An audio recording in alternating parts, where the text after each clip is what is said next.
Ubu ni isaha 10 n'igice ku isaha mpuzamakungu ya GMT, isaha 12 n'igice mu Rwanda no mu Burundi. Muri kumwe na Florentine Kwizera. Ndabaramukije mwese abakunzi ba BBC GAHUZAMIRYANGO, ndabahaye ikaze muri iki kiganiro cacu co kuri wa kabiri itariki 24 z'ukwezi kwa mbere muri 2023. Mu ngingo zimwe zikigize intambara ziri muri Kivu ya ruguru mu buseruko bwa Republika ya Demokarasi ya Kongo zongeye gutuma abanyagihugu bari hagati ya Rucuru na Masisi bava mu mihana yabo. Mu gitondo naho gukandagira hari ntaho abana abagore abagabo nta muntu wasigaye, abantu bose bwakeye birukanka. Ishirahamwe ry'umupira w'amaguru mu Rwanda Ferwafa ryatanguye amatohoza ku majambo y'ibitutsi yerekejwe ku musifuzi Salma Mukansanga inyuma y'urukino rwa 16 rwa shampiyona yahagarikiye mu nduheze.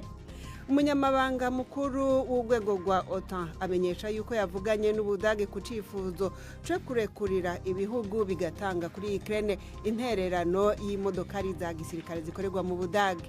Muri Afghanistan havugwa imbeho y'umurengeri imaze guhitana ubuzima bw'abantu mu gihe amwe mu mashirahamwe atanga ifashanyo aherutse guhagarika.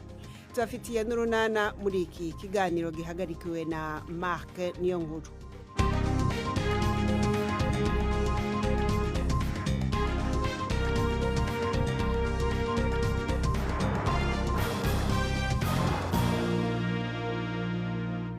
Nongeye kubaha ikaze. Bamwe mu bategetsi bakuru ba leta ya Ukraine bakuwe, abandi barivana mu kazi mu gihe President Volodymyr Zelensky ariko arahindura abagize leta mu nzira yo kugwanya ruswa.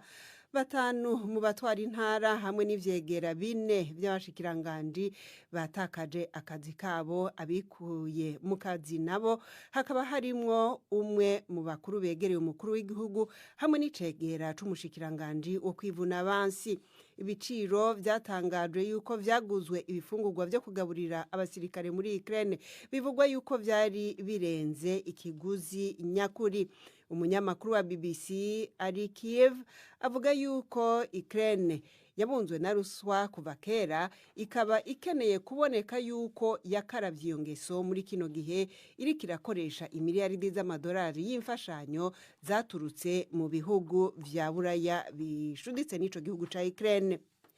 Nyuma y'umubonano w'umunyamabanga mukuru w'urwego rwa OTAN Jens Stoltenberg n'umushikirangandi mushasha wo kwivuna abansi w'Ubudagi i Berlin, uwo munyamabanga mukuru w'urwego rwa OTAN yabwiye abanyamakuru yuko baganiriye ku kibazo cyo kwemerera imfashanyo z'imodokari z'intambara kurungikwa muri Ukraine, ariko yuko batashitse ku ngingo.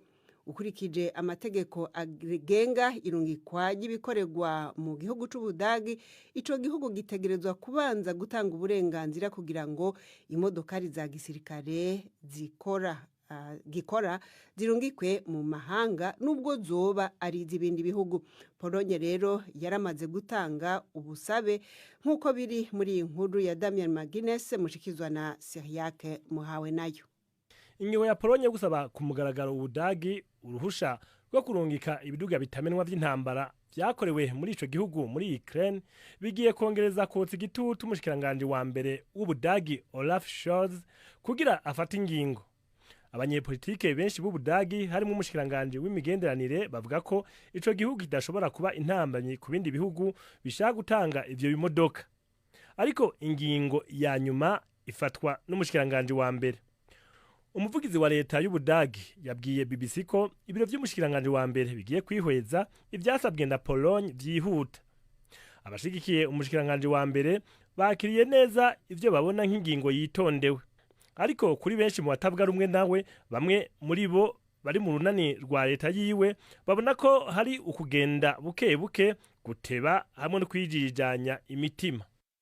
Perezida wa Leta Zunze Ubumwe za Amerika Joe Biden yasavye inama nshingamateka kunyarutsa gushiraho itegeko ribuza gutunga inkoho zikoreshwa mu ntambara inyuma y'ibitero bibiri vyikurikiranya muri leta ya California mu kiringo kitarenza amasaha 48. Yavuze yuko urugero rw'ubugizi bwa nabi rugeze ahantu bikwiye gufata ingingo zikomeye. Muri California honyene buramatari w'intara yavuze yuko atagishobora gusigura ubwinshi bw'abantu batunze ibigwanisho biciye mu mategeko baharangwa.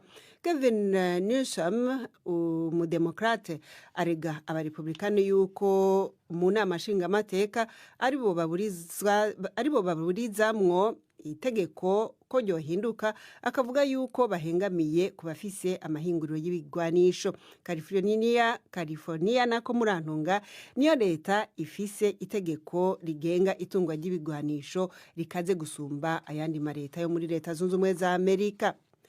Tugaruke mu karere k'ibiyaga binini muri Republika ya Demokarasi ya Kongo, intambara zongeye kwaduka mu gitondo cuno munsi mu gace ko hafi y'umuji wa Kichanga hagati y'abagwanyi ba M23 n'ingabo za leta ya Kongo.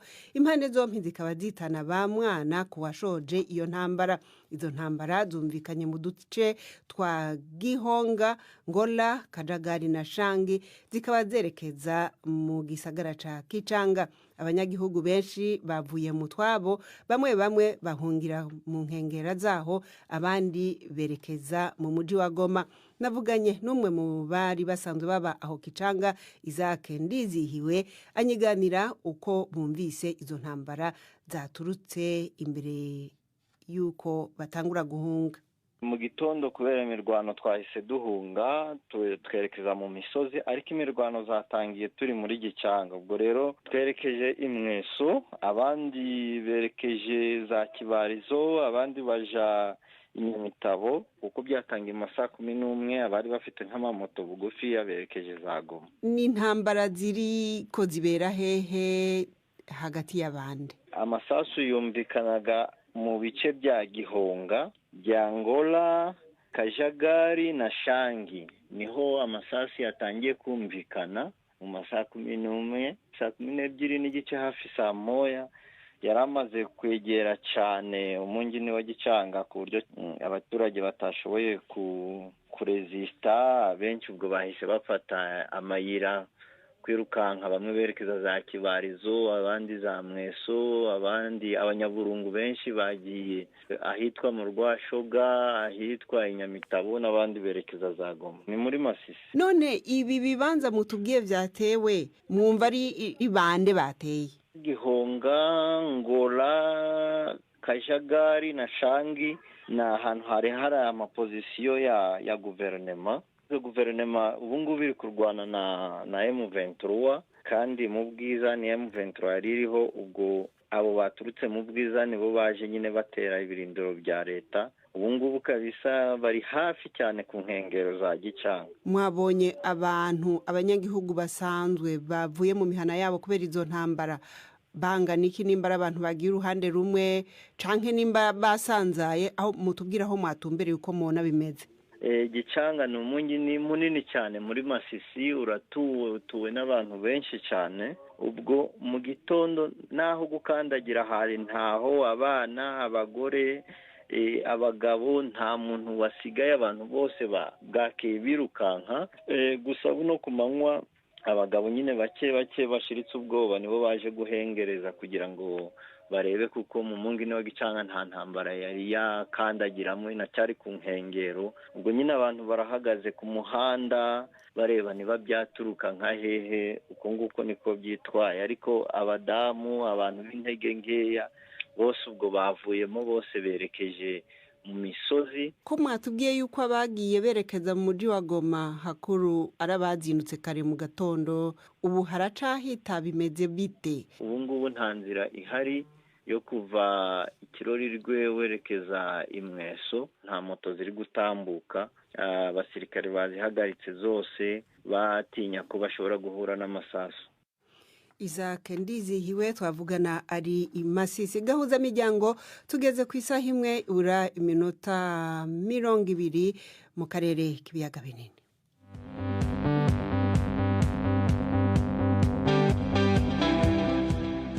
BBC irashakisha abanyamakuru b'indashyikirwa bakorera muri Afrika. Igihembo cya BBC kitiriwe Komladumo ni ikitangazamakuru ry'intangarugero. Abamenyesha amakuru b'abanyafrika bakwiye guhiganirwa ako gashimwe kubera akabyo keza ko gutera intambwe imbere ubwawe nk'umumenyesha amakuru no mu mwuga wawe.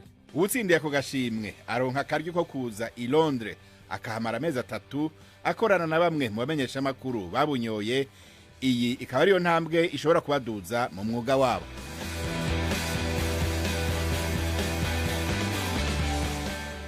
Ushaka kumenya byinshi ndetse nuko wajya muri iryo rushanwa jya kuri bbc.com umurongo Komladumo.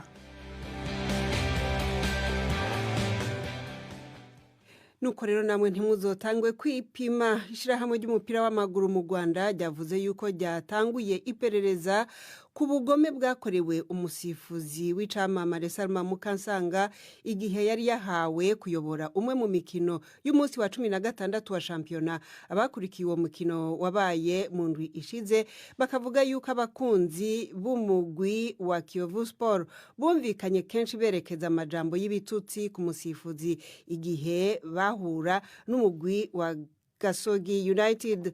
Amakipe yompi yatandukanye anganije ubusa ku bundi, ariko abakunzi ba Kiyovu bakavuga yuko bimwe mu byemezo by'umusifuzi byababangamiye. Ni inkuru mushikizwa na Jean Claude Mwambutsi Kigali. Umuvugizi w'ishyirahamwe ry'umupira w'amaguru mu Rwanda yemereye BBC ko ryatangiye iperereza ku myitwarire mibi iregwa bamwe mu bakunzi b'ikipe ya Kiyovu Sport ubwo yahuraga na Gasogi United. Abakurikiye umukino bemeza ko bumvise inshuro nyinshi abakunzi b'iyi kipe berekeza amagambo y'ibitutsi ndetse natesha agaciro umusifuzi w'icyamamare Salma Mukansanga. Gusa umuvugizi wa Ferwafa avuga ko abashinzwe umutekano batabaye ubwo umukino wari urangiye bagakoma imbere abakunzi ba Kiyovu basaga n'abashaka gusagarira uyu musifuzi. Nyuma yuko iyi nkuru isakaye ku mbuga nkoranyambaga, ubuyobozi bw'ikipe ya Kiyovu Sport bwatangaje ko bwitandukanye n'itsinda ry'abafana bibasiye umusifuzi. Kiyovu Sport binyujije ku muyobozi w'abakunzi bayo yamaganye imyitwarire y'agatsiko gatoya k'abafana, avuga ko bari batwawe n'amarangamutima. Mu ibaruwa Bwana Ahmed Minani yasabye imbabazi umusifuzi Salma Mukansanga. Birashoboka ko Kiyovu Sport yahabwa ibihano n'akanama gashinzwe imyitwarire kuko bitoroshye kwemeza umwirondoro w'itsinda ry'abafana bibasiye umusifuzi. Salma Mukansanga ni umusifuzikazi umaze kubaka izina rikomeye mu rwego mpuzamahanga. Ni umwe mu basifuzi 3 b'abagore bari mu gikombe cy'isi cy'abagabo cyabereye muri Qatar mu mpera z'umwaka ushize. Mu ntangiriro z'uyu mwaka kandi yari n'umwe mu basifuzi bayoboye igikombe cya Afurika cy'abagabo cyakiniwe mu gihugu cya Cameroon. Abantu batari munsi y'124 barapfuye bishwe n'imbeho y'umurengera muri Afghanistan nk'uko umuvugizi w'ubushikiranganje bujejwe gutabara mu biza yabibwiye BBC.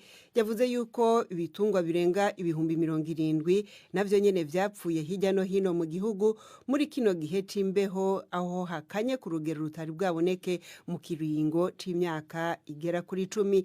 Amashirahamwe ajejwe gutanga ifashanyo aheruka guhagarika gutanga ifashanyo mu ndwi ziheze inyuma yaho ubutegetsi bw'abatalibani buburije abagore gukora muri ayo mashirahamwe mu kwezi guheze.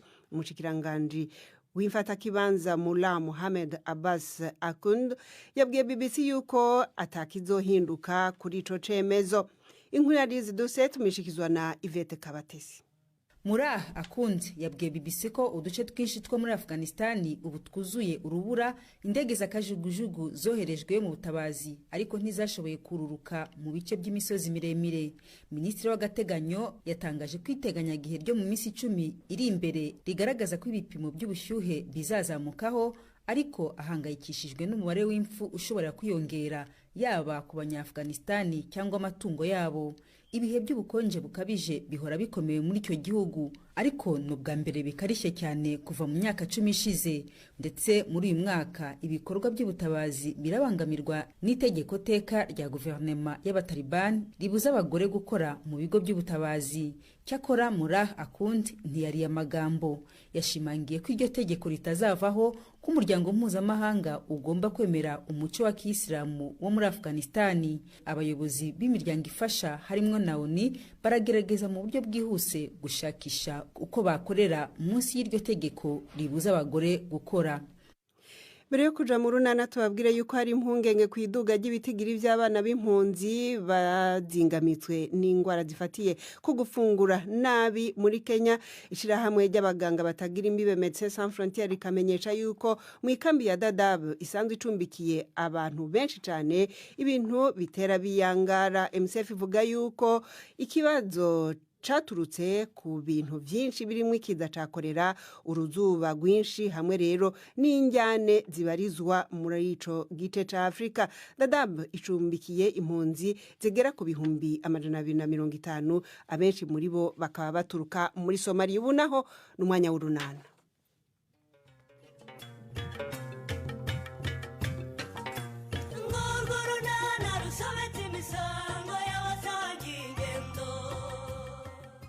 Duheruka Petero ashakisha amafaranga yo kwishyura Patrick wari afatiriye ibikoresho bye by'ishuri. Yarayabonye se? Hagati aho Filipo ngo niwe ufite umuti w'uburwayi bwa budensiyana. N'urunana.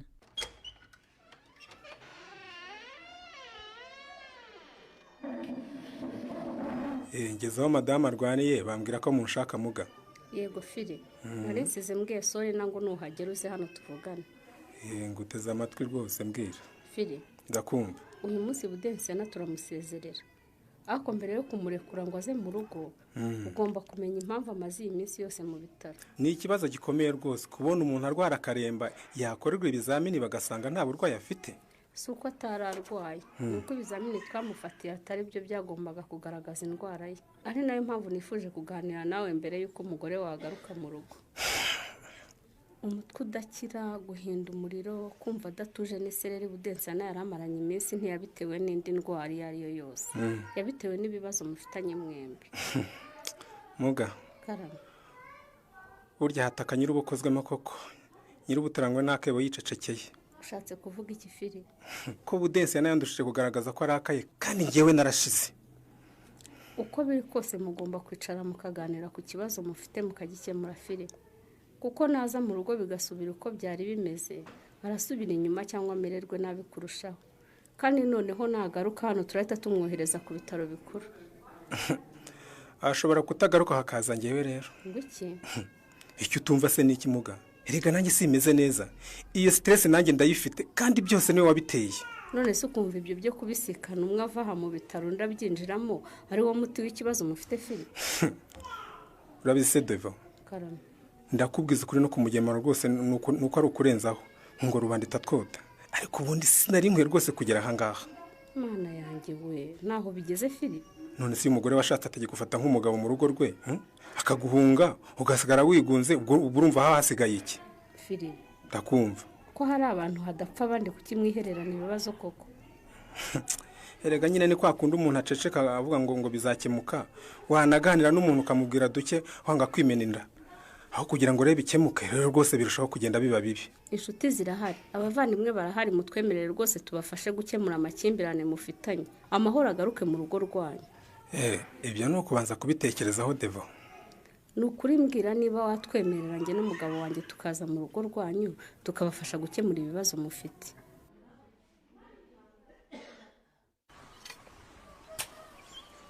Ubwo ntubeshya William? Nukuri niwe ndetse n'iriya ngofero y'ikigina yambaye ndayizi. Sigaho. Sigaho ari kudahamagara umuntu utari we William. Ariko rero nukuri nanjye ndabona basa. Ariko se kunzi neza ko Petero yasubiye ku ishuri. Nanjye niko narimbiza ariko ni Petero pe. Nukuri Beni ni Petero pe. Gaho muhamagare. Nidusanga atari we turahita twijijisha. Nako turamubwira ko twari tumwitiranyije na Petero. Petero. Ariko Petero ubwo wanyitabye koko. Yewe mpamagare. Uskari Petero koko William. Beni. Na William se mugiye. Muriye nawe mu nzira muhari futi. None se we bite kuri natwe tuzi ko asubiye kwiga. Dutungana kuko uhinga mu murimo kwa Patrick Pete. Kandi twari tuzi ko asubiye kuri kaminuza. Uyu murima ntukiri wa Patrick da. Nuwandi. Nuwacu papa yarawuguze. Nari ngatangaye rwose kubona umutipe nkawe ga kaminuza uhingira amafaranga. Reka. Ariko ubwo ntutubeshye Pete. Uyu murima Patrick yawugurishije ryari. ejo bundi yashaka abantu bawumuhingira rwose namwumvise abaza Felicien amafaranga yahembye abaduhingiye ubwo yarababuze nyine arawugurisha papa ahita wigurira cyakora rata ndababeshya papa ntabwo yigeze awugura bivuze ko waje guhingira amafaranga rero mwana urebye ni nk'igihano ngo ikipete nyine Patrick yangurije amafaranga ndayabura ubu rero naje kumwishyura ariko pete uzumva ryari koko ubwo aguje amafaranga yo gupfusha ubusa winezeza mu bidafite akamaro none dore urimo guhinga abandi biga ubu ibyakubaye no murumuna wanjye kuko ntibyari bihagije pete kuhise umurakarira Beni nanga abantu bahura n'amasomo ntibige rwose ngo bafate wiriya ariko amafaranga nagurije Patrick sinayenejejemo nk'uko bikeka Beni namugurije kugira ngo nkemure ikibazo Mutesi yarahuye nacyo cyo kubura ibintu bye bamwibiye kwa muganga igihe twapfushaga umwana wacu pardon pe nukuri naringize ngo wamugurije ayo kujyana mu mafuti ubu se shaka ko mbona Patrick yagwanye akaguha umushike wahingwa n'abasore b'ibigango uzaharangiza ryari ngo usubire kwiga simbizi wiriya ni ukurwana nawe nyine nta kundi byagenda pole ni ukuri pete njye ntacyo mfite nagufasha pe sha nta kundi niba hari icyo ubona rero nagufasha umbwire pete mu by'ukuri nubwo twatandukanijwe n'iminsi ariko turacyari inshuti bro Kamurari wari ufite mu kanya ukina n'abana se kagiye he kandi umwana w'umuntu aba akomeye sore wabonye ibyishimo banyakiranye koko disi nari nzi ko Brian utazongera konka maze akikubona yahise acakira ibere nari nkumbuye abana banjye sore kandi nibo bonyine batumye ngaruka muri uru rugo ahubwo se buri ibyo Philippe yakoze ni ibiki bude yakoze iki sore kutugeza hano ntiyinjiye no mu nzu agahita akajya mu kazi koko kuri butike ahubwo ibyo biragutwara igihe ubyibaza koko sore njye rwose nabibonye nk'ikibazo gikomeye ndetse umugabo avanye umugore we mu bitaro ntanamushyikije ngo yicare cyangwa se ngo aryame ahite yiruka agende kuriya n'inka se yaragiye gukura mu rwobora ni akazi ke iby'imyitwarire ye ntacyo bikimbwiye iyo ikibazo rero kitagishoboye gukemukira hagati y'abantu babiri biyambaza inshuti n'abavandimwe kandi turahari simbizi sore simbizi rwose ababagiye inyuma tubasinyira ngo mushyingiranwe se hari aho twagiye kandi twiteguye kubitaba rwose igihe cyose mwaduhamagarira ni ukuri Budensiya ni ukuri nimugire mukemura ibibazo mufitanye bitaragira ingaruka ku bana banyu ubundi se ubu ntizabagezeho sore ubu si iminsi maze mu bitaro umwana wanjye yonkaga soko se ganza se we yatekereza ko nyina arihe naho rero nyemerera amenyeshe Shyaka azane n'umugore we tubajye hagati rwose ducoca ayo makimbirane mufitanye Budensiya ni amasakuza agese cyangwa ni ibigori mama nta na kimwe muri ibyo noneho ni imyumbati sohoka uze tuvugane yewe dore ngize n'amahirwe nsanga nta bakiriya ufite ndaje mama abakiriya rwose ntibabuze ahubwo naboherezaga ahandi ibigori byo ku mashuri rwose byari bisizemo imvune kumusanze hano se ni amahoro mama uko ubizi se njya ngusanga hano ntaje gushesha ari amahoro Kareme nizere ko utongeye gushwana na Honorine nshwana nawe dupfa iki ku ikibazo gikomeye ari wowe Kareme wowe umwana wanjye nibyariye njyewe se kandi noneho nakoze iki niko Kareme kuba warashatse umugore bivuga ko ntakiri nyoko koko ngo iki nsubiza sinkubajije ngo nawe umbaze njyewe se nine nabwiye ko utari mama si ngombwa kubivuga ibyo nkorera rwose ubwabyo birabivuga kandi niba ushaka kunyipakurura nanjye nditeguye sinzi kwihoma agiye nyirabazungu Clemensiye ariko se ayo magambo yose uvuga nayo ikikuko Kareme wowe koko umwana wanjye natwise amezi 9 nkakubyara nkagukikira ku bibero nkakonsa maze ukankundira ukonka imyaka myinshi kubizi uko wamaze imyaka 4 yose wonka Kareme ibyo rwose ndabizi mukuru wanjye yakundaga kunserereza bimbwira none rero mwana wanjye sinzakomeza kukwihomaho niba nta cyizere ukingirira nka nyoko wakubyaye nanjye ntacyo nkigufitiye uzibane n'uriya mugore wawe ureba nk'akayongwe nanjye nzibana. mama niba batunganye nawe Norine rwose wiza kuntira umujinya rwose. Reka Kareme sinatunganye n'umugore wawe. Reka none se nakoze iki? ariko ubona hari uwatwika inzu agahisha umwotsi koko. ngo iki mama rwose niba ari bya biti byo mu ishyamba wambujije kugurisha ni ukuri kose nahise mbireka. Si ishyamba ryambabaje Kareme. none se habaye iki gituma uzamuka mu isantere ukansanga aha ngaha koko uzanywe no kumbwira amagambo akomeye gutyo koko kandi ukayamubwira ubabaye utyo?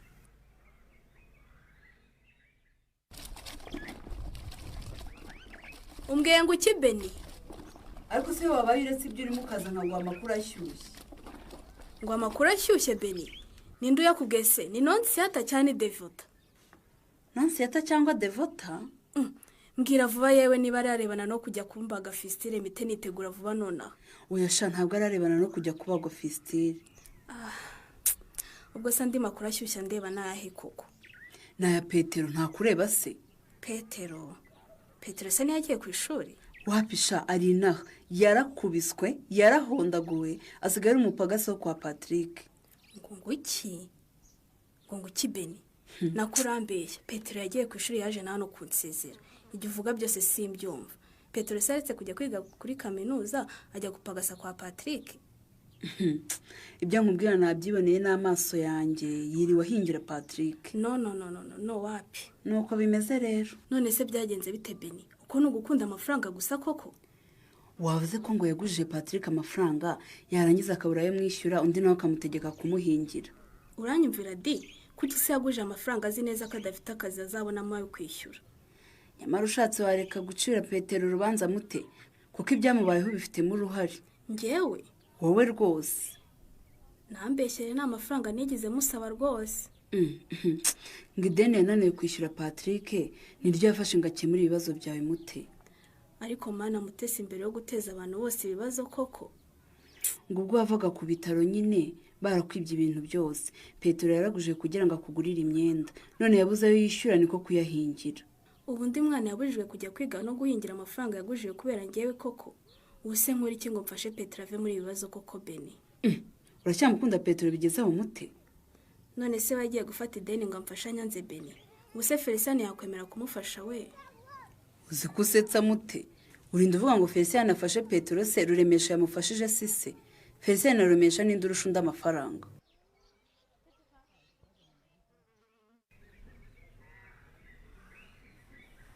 ndakwinginze wivuga utyo mama ni ukuri kw'Imana iryo jambo rirakomeye. uranze mbana n'ubishaka Kareme utakinkeneye nka nyoko nakubyara ukada. wikongera no kubivuga ni wowe wanyibyariye mama. ndagukunda kandi ndakubaha. ibyo uvuga bitandukanye n'ibyo ukora Kareme. ukunda nyoko ntiwamutera agahinda. umubyeyi wambyaye uragira ngo nkore iki koko kugira ngo utobore umbwire imvano y'amagambo yose umbwiriye hano kuri aya mama? wishimuza Kareme ibyo wakoze nawe urabizi. natekereje byanze kuruza mama. niko Kareme nako ndisubiye.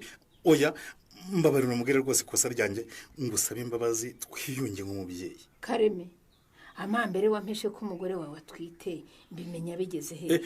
umugore wanjye none se ubundi ninde wakubwiye?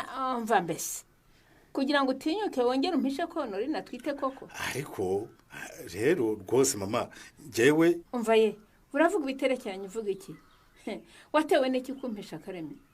uzi neza ko ubushize ari igihe watabaye umugore wawe ubwo yendaga guhitanwa na malariya atwite inda ya mbere koko. ariko se ubundi ninde wakubwiye ko umugore wanjye atwite ko abantu b'inyarurembo nabo rwose banyubeye? mbaze nkubwira wabimbwiye rero ubone kwemera ko umugore wawe atwite. uretse ko wasanga Norine yaranabibwiye abandi mbere y'uko abimbwira. urebye niyo mpamvu rwose natunguwe nkabari icyo mvuga. urashaka kuncurika Kareme? urashaka kungira igicucu koko? oya mama si kugira igicucu rwose ariko nakunda byemeye mama umugore wanjye aratwite rwose ariko ntidushaka ko hari abantu babimenya. mbese muri make mwangize rubanda? oya da. barakoze abo mu runana nibo bashoje ikiganiro cacu cyo kuri uyu mugoroba cari gihagarikiwe na Mark Niyonkuru, mu buhinga bw'ivyuma hari Johnny, nande mwumva ntari Florentine Kwizera. Mwakoze mwese abahisemo BBC Gahuzamiryango, mukomeze kugira ibihe vyiza.